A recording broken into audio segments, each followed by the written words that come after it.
Welcome to Blueprint Radio. I'm your host, Martin Williams. Here we help you create a blueprint for your life. So let's build. Thank you for tuning in to the Blueprint Radio podcast. My name is Martin Williams. Don't forget to subscribe to the podcast. You may do so on Apple Podcasts, Spotify, YouTube, and SoundCloud. All the links to the podcast can be found at guidedexpressions.com/podcast with an S, or wherever you're listening to this podcast right now. So it's been a while since I've done a podcast. Thank you for coming back and listening. Been in the midst of moving, and we are pretty much done. There's a couple things we need to clean up, but most of everything is completed, so I'm able to kind of get back to the things that I was doing before the move, which includes this podcast. So again, thank you for jumping on with me.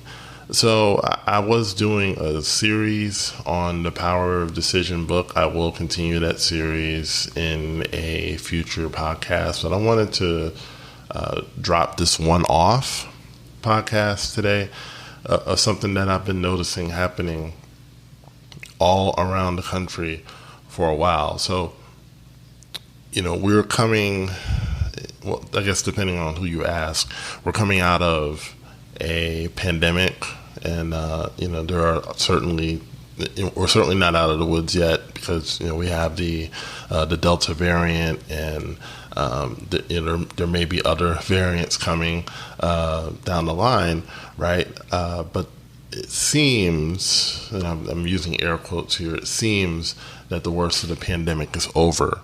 And right now we're adjusting to a new normal, understanding that things are never going to be the way that they were before. We just live in a different time. We live in a different era.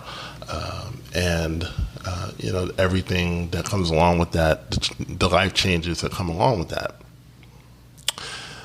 And with that, what has happened is that people have discovered that they can do a lot more things to make money than perhaps they could before, or perhaps they thought they could before.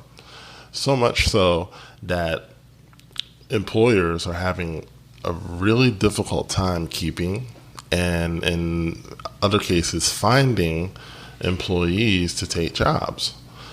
I go to Dunkin Donuts pretty much on a daily basis, and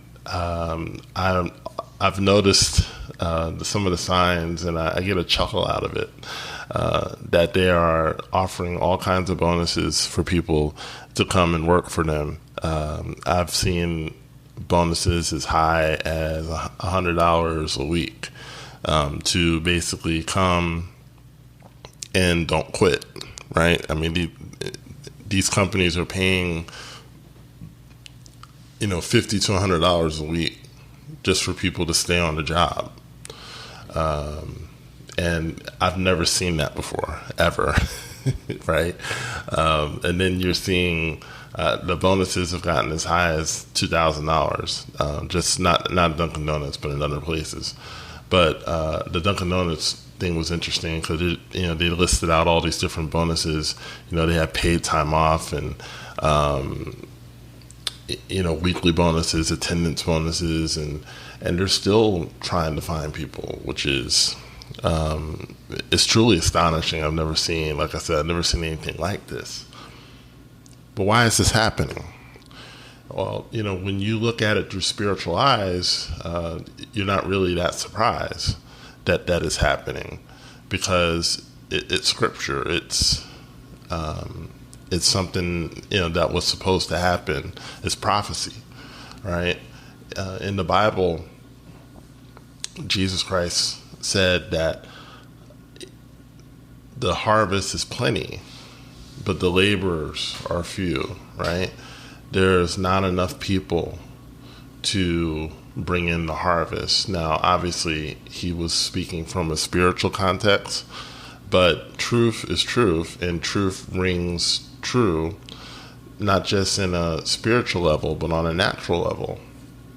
And really what people are awakening to is that there was never any shortage to begin with. Most shortages are created, they're man-made, right? For example, you have farmers who, burn crops, throw away food, right? Instead of, maybe giving it away. And, certainly, I understand that, as a farmer, it may be hard to distribute that. It may be hard to get that food to where it's needed. But the bottom line is that, there are a lot of farmers who throw away food, and not only that, they're subsidized to do so because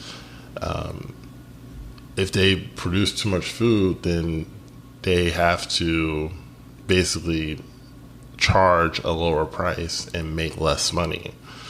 So I understand it from an economic perspective, but we have people in this country who go hungry every day. There are people in this country who starve, and are barely able to eat in the same country where people are throwing food away, right? So is there really a shortage, right? I remember when I was looking for work and I couldn't find anything in my field, I was trying to get back to work after my daughter was born, and it was very difficult for me to find a job. It took months for me to find something that was in my field, and I suppose I could have worked at a gas station or something. I suppose I could have did that, but the bottom line is that I was making more in unemployment than I would have been at that gas station. So at the time, it didn't make sense for me to do that. But in the midst of that, you think, well, I guess there's just no jobs right now. And that might be true. But the harvest was still plenty, even in that moment.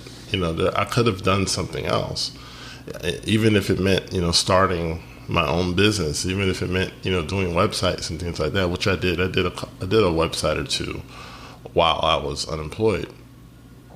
But the problem was never the lack of work or the lack of harvest or the lack of abundance. And that's really the point that I'm getting to with this. And what people are awakening to is that, hey, I have options. Hey, there's an abundance of things that I can do, and I don't have to stand in front of a cash register. I don't have to, do something that I'm not crazy about. And more and more people are awakening to that. And I think it's a beautiful thing. But what you want to understand is that even in this case, this may not always last, right? Because many corporations and entities create shortages, right? So what a lot of companies might end up doing in response to this, they may end up, just automating everything. And instead of going into Dunkin Donuts and seeing a bunch of people, seeing a bunch of people standing in front of a register, it just may be one person handing you your food, right? But machines making the sandwiches or making the donuts or the coffee or what have you. The technology already is here. Like, it's not something that would take a huge, an innovative leap, right? So the laborers are few, okay? So how does this translate for you, right? Because you might be working now. Is there something that you want to do, right? Is there something that you really want to do? Maybe you want to be a YouTuber. Maybe you want to be a content creator. Maybe you want to travel. I don't know what it is, right? Understand that the harvest is plenty. There's plenty of money. There's plenty of opportunities. And this has always been the case. It's just that we believe something different, right? We believed in shortage. Shortage is something that you have to believe in order for it to be true for you. But if it's not true for one person on the earth, if one person on the earth doesn't experience shortage, then shortage is not an ultimate truth. Therefore, you don't have to live by it. There are few ultimate truths in life, okay? An ultimate truth is something that affects everyone, okay? An ultimate truth is that we're born and that we die, right? we are basically passing through Earth. That is true for every single person. I don't care how much money you have. I don't care how nice your house is. I don't care who your parents were or weren't. It doesn't matter how much education you have. We are born and we die. Those are ultimate truths, right? Pretty much everything else is up to interpretation, right? And what happens a lot of times is that people are living their lives based on interpretive truths, right? That, there's shortage, there's not enough money, there's not enough opportunities, there's not enough, good people out here. If maybe you're single and you're saying there's no good women out here, or if you're a woman, there's no good women out here, right? These are all interpretive truths. These are beliefs, right? That's a belief. The bottom line is that you only need one person, and there's billions of people in the earth. So you just got to find that one person, right? So it's not about, finding a million good people. It's about finding one good person that you can build a life with, okay? So it's thinking abundantly, right? Now, in order for you to tap into the harvest, you have to be a laborer. Now, sometimes people don't want to work. They don't want to work on themselves. They don't want to work on their business. They don't want to work on their craft. But that's how you connect to the harvest, right? So, let's say that you want to be that YouTuber, right? Are you working on your act, right? Are you working on your content? Are you working on how you, present yourself to the world? Are you someone who's interesting, right? Are you improving that part of yourself? Because as you labor, right, you connect to the harvest. See, the harvest is not for people who don't work. Okay, I got to say that again. The harvest is not for people who don't work. Okay, there are a lot of people who want the harvest, but they don't want to do the work. And it's not just work as we know it, as a job. People want harvest, but they don't want to work on themselves. They don't want to work on their tact. They don't want to work on their, like their mindset or their past. You know what I mean? Like some of the stuff that's happened to you in the past is you're carrying it, but you're not doing the work, right? My wife is a therapist, and she talks a lot about doing the work, right? You got to do the work if you want the harvest, okay? So you have to ask yourself, well, what do I need to work on? Okay, maybe I need to work on, my health and exercising more and eating better, right? What do I need to work on? Maybe I need to work on, positioning myself for a better job and not being upset when I get passed over for promotion when I don't do anything to prepare myself for the promotion, okay? A lot of people want promotion, but they don't read, they don't study, they don't improve themselves by taking courses. They don't do the things that will position themselves for a promotion. A lot of people want more business, but they're not trying to figure out what is it that my customers want? What do clients want? Right? The harvest is for the laborers. Okay? So my takeaway here is, number one, there's plenty of harvest. Don't ever again think that there's not enough money in the world or there's not enough opportunities in the world. It's nonsense. There's plenty of opportunities in the world, but it's only reserved for those who will labor to get them. The harvest is plenty, but the laborers are few. So thanks so much for listening.